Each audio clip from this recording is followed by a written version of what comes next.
Hi everyone. इस video के अंदर हम AIBE के एग्ज़ाम के बारे में बात करेंगे, जो कि AIB का एग्ज़ाम आपका होना है।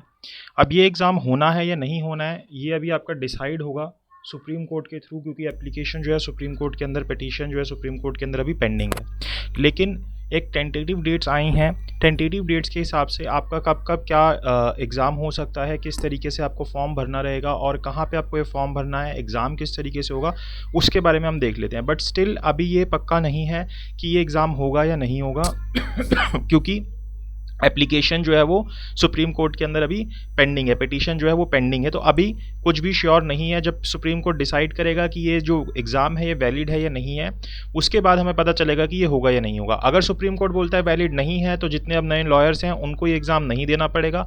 अगर सुप्रीम कोर्ट बोलता है कि ये वैलिड है, तो फिर जितने लॉयर्स हैं उनको एग्ज़ाम देना पड़ेगा। यहाँ पे बार काउंसिल अपनी पिटीशन में ये भी बोल रही है कि इस एग्ज़ाम को और ज़्यादा डिफ़िकल्ट कर देना चाहिए। अगर इसको डिफ़िकल्ट किया जाता है तो थोड़ी सी प्रॉब्लम्स बढ़ जाएंगी। अगर इसको कैंसिल कर दिया जाता है तो फिर जो नए एडवोकेट्स आए हैं, नए बच्चे बने हैं वकील, उनको ये एग्ज़ाम नहीं देना पड़ेगा। उनके लिए फिर चीज़ें ईजी हो जाएगी। तो अब ये डिपेंड करता है सुप्रीम कोर्ट के ऊपर।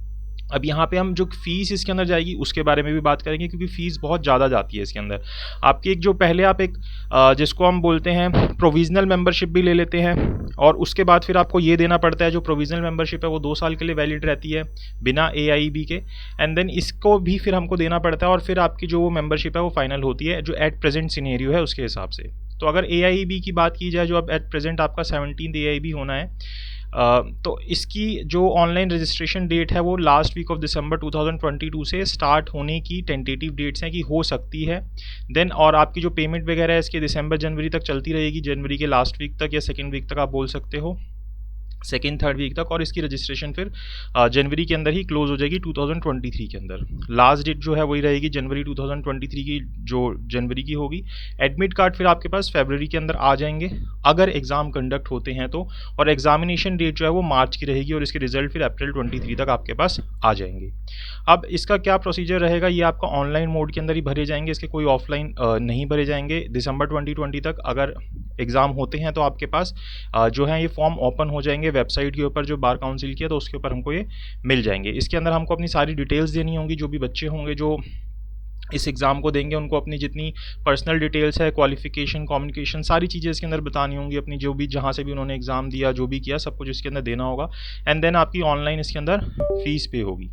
तो इसके अंदर जो भी लास्ट डेट है उससे पहले पहले आपको ये करनी होगी। अब इसकी फ़ीस क्या है, फ़ीस जो है नॉन रिफंडेबल है, और अगर आप जनरल या OBC कैंडिडेट है तो 3560 रुपये, आप 3600 रुपये ही बोल सकते हैं, ये फ़ीस है। पहले ये फ़ीस कम होती थी, लेकिन ये फ़ीस काफ़ी ज़्यादा है, 3600 रुपये फ़ीस है। जबकि आप पहले आप जब नॉर्मली प्रोविजनल मेंबरशिप लेते हो वहीं पर आपसे 15-20 हज़ार रुपये ले लिए जाते हैं।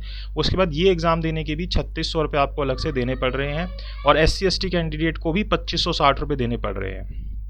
ऑनलाइन ये पेमेंट होती है, और ऑफलाइन भी इसको किया जा सकता है SBI चलान मेथड के थ्रू, बट ऑनलाइन जो है वो ज़्यादा बेटर रहता है। एलिजिबिलिटी क्राइटेरिया क्या है कि आप इंडियन नेशनल होने चाहिए। अगर आप इंडियन नेशनल नहीं है तो उसके लिए अलग एग्जाम होता है। AIB 18 हो रहा है उनके लिए, जो दिसंबर के अंदर ही है, अभी 5 से 10 दिसंबर के बीच में हो जाएगा।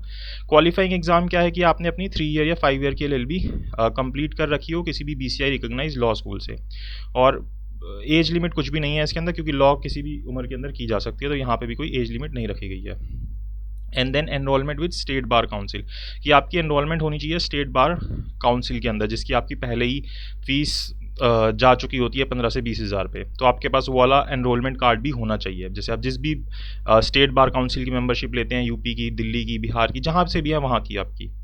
एंड फिर इसका पैटर्न क्या रहेगा, जो एग्ज़ाम होगा, ये एग्ज़ाम आपका ऑफलाइन मोड के अंदर होगा, और इसके अंदर OMR शीट के अंदर आपको आंसर्स टिक करने होंगे। क्वेश्चंस जो है वो MCQ फॉर्म में ही रहेंगे, और कितने क्वेश्चंस आएंगे, 100 क्वेश्चंस इसके अंदर रहते हैं। लैंग्वेज क्या रहेगी, 11 डिफरेंट लैंग्वेजेस के अंदर ये पेपर होता है, और आप इनमें से किसी भी लैंग्वेज के अंदर अपना एग्जाम दे सकते हैं, जो भी लैंग्वेज से आप वेल वर्स्ड हैं। ड्यूरेशन कितनी रहती है, 330 मिनट्स के अंदर आपको अपना पेपर सॉल्व करना होता है। मार्किंग स्कीम क्या है, 1 मार्क जो है आपको हर एक करेक्ट आंसर के लिए दिया जाता है। एट प्रेजेंट नेगेटिव मार्किंग नहीं है, लेकिन बार काउंसिल बोल रहा है ऐसा सुप्रीम कोर्ट से कि इस एग्जाम को कंटिन्यू कीजिए और इसको और टफ कीजिए, और नेगेटिव मार्किंग भी इसके अंदर डालिए।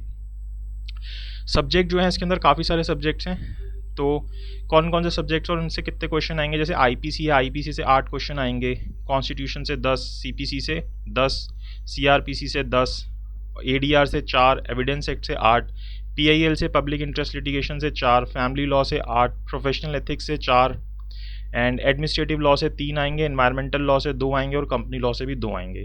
पेपर एट प्रेजेंट बहुत मुश्किल नहीं होता क्योंकि इसके अंदर आपको बुक्स ले जाना अलाउड होता है, तो ईजिली हो जाती हैं। स्टिल कई बच्चों का नहीं क्लियर हो पाता, लेकिन बहुत मुश्किल नहीं होता। लेकिन अगर इसका लेवल बढ़ाया जाता है तो फिर ये एग्ज़ाम मुश्किल हो जाएगा। इसके अलावा लेबर लॉ के भी क्वेश्चंस आते हैं, साइबर लॉ के क्वेश्चंस हैं, टैक्सेशन के क्वेश्चन है, टॉर्ट के क्वेश्चन हैं, कॉन्ट्रैक्ट के हैं, इंटेलेक्चुअल प्रॉपर्टी लॉ के हैं, लैंड एक्विजिशन एक्ट के हैं। इस तरीके से आपके टोटल 100 क्वेश्चन हो जाते हैं। तो यही आपका सिलेबस भी एक तरीके से है जो 2023 का है, जो कि आपको ऑफिशियल वेबसाइट के ऊपर भी मिल जाएगा, AIB मतलब बार काउंसिल ऑफ इंडिया की। उसके अंदर यही चीज़ें डाली गई हैं, यही उसका सिलेबस है। तो ये आपकी पूरी डिटेल है। अभी श्योर नहीं है कि एग्ज़ाम होगा या नहीं होगा, स्टिल आपकी नोटिफिकेशन आई है तो आप इसकी एक बुक ले सकते हैं AIB के लिए और उसको आप पढ़ सकते हैं कि क्या क्या चीज़ें हैं उसके अंदर। बाकी जब होगा, जो चीज़ होगी उसके ऊपर डिपेंड करेगी। नहीं हुआ तो बहुत अच्छी बात है, होगा तो आप उसके लिए प्रिपेयर रहेंगे साथ के साथ। अभी एट प्रेजेंट बहुत मुश्किल एग्ज़ाम नहीं है और इसी सिनेरियो के अंदर अगर एग्ज़ाम होता तो एग्ज़ाम बहुत मुश्किल नहीं होता। लेकिन अगर उसके अंदर सिनेरियो को चेंज किया गया, सिचुएशन को चेंज किया गया, तो एग्ज़ाम थोड़ा सा टफ हो सकता है। इसलिए आप एक बुक ले लीजिए AIB की, नॉर्मल आपको मिल जाएगी। सारे बेयर एक्ट्स आपके पास होने ही चाहिए क्योंकि अब आपकी LLB कंप्लीट हो चुकी है। उनको आप बस एक बारी थोरोली पढ़ लीजिए करिए। और आपको एग्ज़ाम में बुक्स ले जाना एट प्रेजेंट अलाउड है, तो इतना इसलिए मुश्किल होता नहीं है। वहाँ पे आप जल्द से आंसर ढूंढ सकते हैं और उनको टेक कर सकते हैं। सो मैंने ये इन्फॉर्मेशन AIBE के बारे में शेयर करनी थी, जो एट प्रेजेंट AIB आपका कंडक्ट हो सकता है। ठीक है, तो आई होप आपको वीडियो अच्छी लगी हो, आपको इन्फॉर्मेशन समझ आई हो कि क्या है AIB के रिगार्डिंग। सो अगर आपके कोई डाउट्स हैं तो आप कमेंट बॉक्स में कमेंट कर सकते हैं। और वीडियो अच्छी लगी हो तो प्लीज़ लाइक कीजिएगा, शेयर कीजिएगा एंड चैनल को सब्सक्राइब जरूर कीजिएगा। Thank you so much for watching this video.